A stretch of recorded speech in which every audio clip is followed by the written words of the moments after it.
Sebenarnya siapa sih yang ateis? Donditan atau Coki Pardede?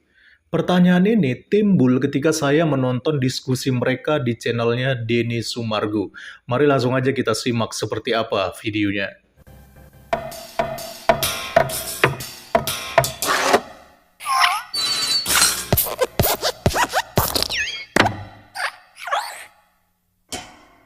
Terus kemudian akhirnya Kodondi itu katanya menemukan hal yang lebih logis di dalam agama Islam kan. Jadi gini, logisnya itu adalah gini. Di dalam Islam, khususnya di dalam Al-Quran, itu banyak sekali ayat-ayat yang nyentil atau ngomongin tentang sains. Oke. Ya, kalau orang yang nggak percaya Tuhan, biasanya juga percaya sains. Iya, iya. Nanti ya bagian itu gue Kamu pengen nanya. percaya sains nggak? Saya sih percaya, saya masih percaya. Kenapa saya harus duduk di tengah ini? Agak lucu ya. Donditan ini kan sebagai seorang yang beragama, tetapi kok dia bicara soal logis di hadapan seorang agnostik ateis seperti Coki Pardede ini. Apalagi sampai ia bicara ke ranah sains lagi. Sebenarnya ini aja udah kebalik sih. Seharusnya Coki lah yang lebih punya kapasitas bicara mengenai logis atau bahkan bicara ke ranah sains. Karena dia itu pure seorang yang tidak percaya terhadap agama. Karena selogis apapun agama, tetap saja akan ada bagian-bagian yang dimana secara logis itu tidak bisa dijelaskan dengan sains. Karena agama itu juga di dalamnya ada yang namanya metafisik yang hanya bisa dipercayai dengan iman dan tidak bisa dibuktikan secara sains. Mari kita lanjut lagi. Ini contoh ya, mohon maaf ya. Iya. Ini kalau dari pandangan Islam begini.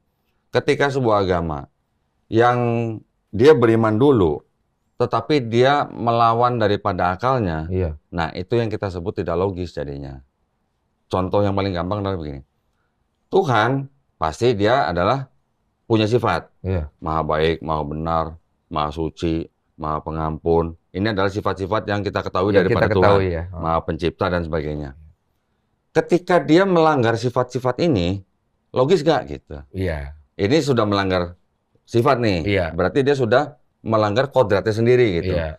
Ketika ada pelanggaran kodrat ini, berarti Tuhan ini sudah tidak logis karena dia bertentangan gitu kodratnya. Iya. Jadi kalau Tuhan yang maha pencipta, dia menjadi makhluk ciptaannya, kalau istilahnya orang saudara kita kan inkarnasi gitu. Firman menjelma jadi manusia. Inkarnasi jadi manusia, jadi Yesus lah dalam hal ini langsung. Nah ini yang dalam pandangan Islam, ini yang tidak logis. Karena apa? Tuhan punya sifat, dia adalah sang pencipta, dia maha benar, maha baik, maha suci. Dia tidak mungkin jadi makhluk ciptaan yang tidak maha benar, tidak maha suci. Tidak ada mahanya gitu kalau manusia. Saya potong dikit. Ya. Bagaimana kalau kita menggunakan kalimat bahwa Tuhan itu kan maha segalanya, maha mampu. Ini kan sering banget di sosial media kita lihat. Artinya mampu-mampu sajakah dan bisa-bisa sajakah dia menjadi apapun itu bentuk atau form yang Tuhan kehendaki kan gitu. Kalau kita bicara maha mampu, maha bisa, gitu kan, sesuai dengan pribadinya. Di sini Donditan berusaha membatasi kemahakuasaan Allah dengan pemikirannya yang terbatas. Tujuannya sih sudah jelas ya, ia ingin menyerang konsep Allah menjadi manusia. Dan ia menganggap bahwa tidak mungkin sang pencipta yang maha kuasa dan maha segala-galanya bisa berubah menjadi ciptaan. Sebenarnya di sini Denny Sumargo sudah meluruskan secara singkat. Menurutnya, jika Allah itu maha kuasa dan maha mampu, maka ia harus bisa dong melakukan apapun termasuk juga menjadi manusia. Harus dipahami ya bahwa konsep inkarnasi bukanlah Allah menjadi manusia secara utuh 100%, lalu dia menghilangkan kodrat ilahinya sehingga menjadi manusia pada umumnya yang terbatas dan juga bisa berbuat dosa. Tetapi inkarnasi yang benar adalah roh Allah masuk ke dalam daging dan mengambil rupa menjadi manusia dengan catatan kodrat ilahinya itu tidak hilang. Itulah mengapa kita mengenal Yesus Kristus sebagai inkarnasi Allah yang memiliki dua natur, yaitu ia benar dia 100% manusia sejati, tetapi natur ilahinya juga benar 100% dan ini tidak boleh dipisahkan. Karena menurut Alkitab, Allah itu adalah roh dan roh itu sifatnya metafisik.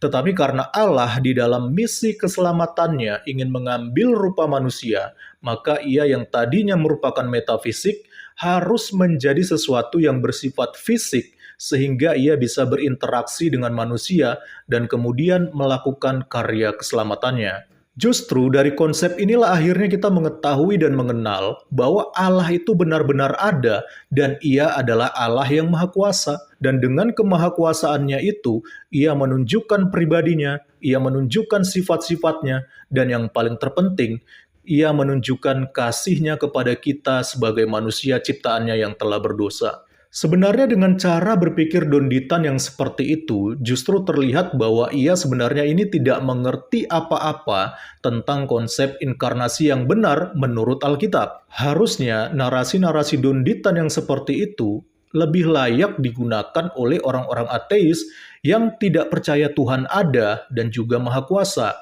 Tapi lucunya, sebagai orang yang beragama, bahkan dulunya mengaku mantan Kristen, tetapi narasinya malah tidak mencerminkan sebagai orang yang beragama, apalagi mantan Kristen, karena dia sudah mencoba membatasi kemahakuasaan Allah dengan pemikirannya yang sempit dan terbatas. Bahkan kalau kita melihat narasi selanjutnya, ini lebih lucu lagi teman-teman.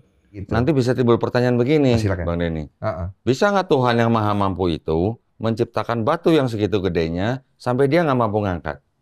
Bisakah Tuhan yang maha mampu itu menciptakan batu yang sebegitu besarnya sampai dia tidak mampu angkat? Itu kan menjadi pertanyaan sebaliknya gitu kan? Itu menjadi Oke. pertanyaan paradoks. Iya, gitu. paradoks dia jadinya. Ya, Iya, jadi oke.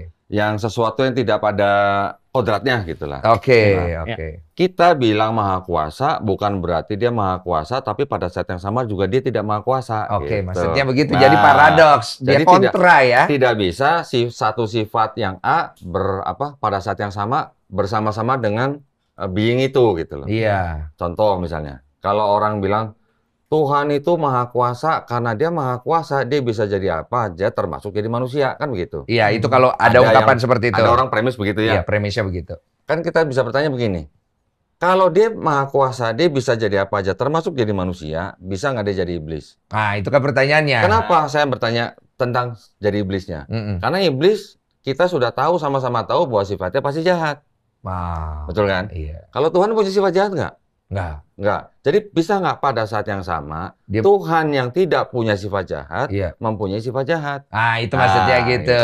Narasi yang disampaikan oleh Donditan ini adalah omnipotence paradox. Ini adalah paradoks tentang kemahakuasaan Tuhan dengan bentuk pertanyaan yang memaksa penjawab untuk memberikan jawaban bahwa Tuhan itu tidak maha kuasa. Argumentasi ini sebenarnya sering dipakai oleh orang-orang ateis untuk menyangkal kemahakuasaan Allah atau untuk menyerang orang-orang yang percaya kepada Tuhan. Tapi lucunya, argumentasi ini malah dipakai oleh Donditan, yang notabene dia adalah seorang teis atau orang yang percaya kepada Tuhan. Lucu ya. Lebih lucu lagi, dia memakai paradoks ini untuk menyerang kemahakuasaan Tuhan yang dipercayai di dalam ajaran agama Kristen, yaitu Yesus Kristus. Sebenarnya di dalam narasi omnipotence paradox banyak sekali logical fallacy atau kesalahan logika. Karena apapun jawabannya, kita akan selalu diarahkan, bahkan dipaksa untuk menyangkal kemahakuasaan Tuhan. Argumentasi seperti ini cuma argumentasi sampah bagi orang-orang yang mau berpikir dengan baik. Contohnya, ketika ada pertanyaan, jika Tuhan Maha Kuasa, apakah Tuhan mampu membuat batu yang sangat berat, sehingga Tuhan tidak bisa mengangkat batu tersebut? Jika kita menjawab iya, maka pertanyaannya akan berlanjut, yaitu jika Tuhan berhasil menciptakan batu tersebut dan Tuhan tidak bisa mengangkat batu ciptaannya sendiri, maka ia kehilangan kuasa atas ciptaannya sendiri. Tetapi selanjutnya, jika kita menjawab tidak, maka sudah jelas bahwa jawabannya itu akan menolak kemahakuasaan Tuhan, karena tidak bisa menciptakan batu yang berat dan tidak bisa diangkatnya. Jadi apapun jawaban kita akan selalu dipaksa atau diarahkan untuk menyangkal kemahakuasaan Tuhan. Jadi di sini letak logical fallacy-nya. Makanya saya bilang bahwa argumentasi omnipotence paradox ini adalah argumentasi sampah. Jadi pada dasarnya argumentasi omnipotence paradox ini hanya merupakan argumentasi sampah yang jawabannya hanya ditujukan pada kesimpulan bahwa Allah itu tidak maha kuasa. Jadi ya hanya orang-orang bodoh saja sebenarnya yang menggunakan argumentasi-argumentasi seperti ini. Dan lebih kocaknya lagi teman-teman. Donditan yang mengaku bertuhan, malah dia menggunakan argumentasi ini. Dan Coki Pardede yang ateis justru dia meluruskan kebodohan Donditan dalam video berikut ini. Contoh, misalnya tadi mengenai paradoks-paradoks tadi misalnya contoh. Saya bukan Kristen, tapi kalau saya mau menjawab, apakah Tuhan bisa menciptakan batu yang dia sendiri tidak bisa? Itu adalah pertanyaan yang sering ditanyakan orang ateis kepada orang yang monoteistik gitu. Sebenarnya jawabannya gini, dia bisa, tapi untuk apa? Bisa, tapi untuk apa? Karena sifat Tuhan itu ada banyak. Sepemahaman saya dulu waktu saya masih Kristen, dan saya rasa Kristen ini kan Abrahamik, jadi pasti ada nyenggol-nyenggol dengan Islam Yahudi. Dia bisa, tapi untuk apa? Tuhan itu berhikmat, Tuhan itu adil, Tuhan itu belas kasih, dan Tuhan itu pokoknya kalau di Islam ada 99, kalau di Kristen saya tidak tahu. Tapi sifatnya banyak. Dan dia tidak akan melakukan sebuah tindakan yang melanggar sifat lainnya. Pertanyaannya begini, apakah Tuhan bisa mengangkat batu yang dia tidak sendiri bisa angkat? Kalau pertanyaannya bisa atau tidak, jawabannya bisa. Tapi balik lagi, dia tidak akan melanggar keilahian dia dengan sifatnya yang lain. Sehingga nanti pertanyaan selanjutnya adalah, untuk apa? Tapi gini, sorry.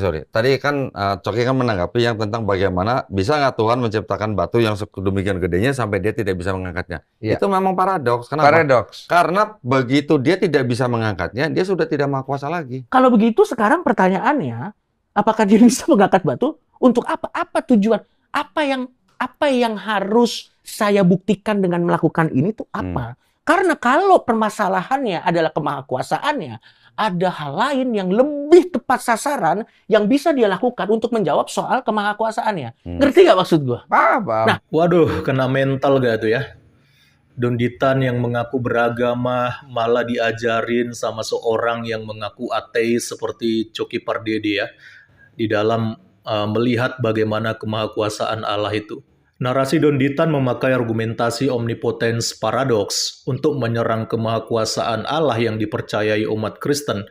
Gagal total teman-teman, dan malah ia sendiri dibungkam oleh Coki Pardede yang notabene tidak percaya Tuhan, tapi dia malah lebih mengerti tentang konsep kemahakuasaan Tuhan Allah itu sendiri dengan baik teman-teman. Jadi pertanyaannya sekarang, sebenarnya yang ateis dan yang tidak percaya bahwa Tuhan Maha Kuasa itu sebenarnya siapa sih? Kok malah jadi kebalik nih? Salam kritis, Tuhan Yesus memberkati. Salam.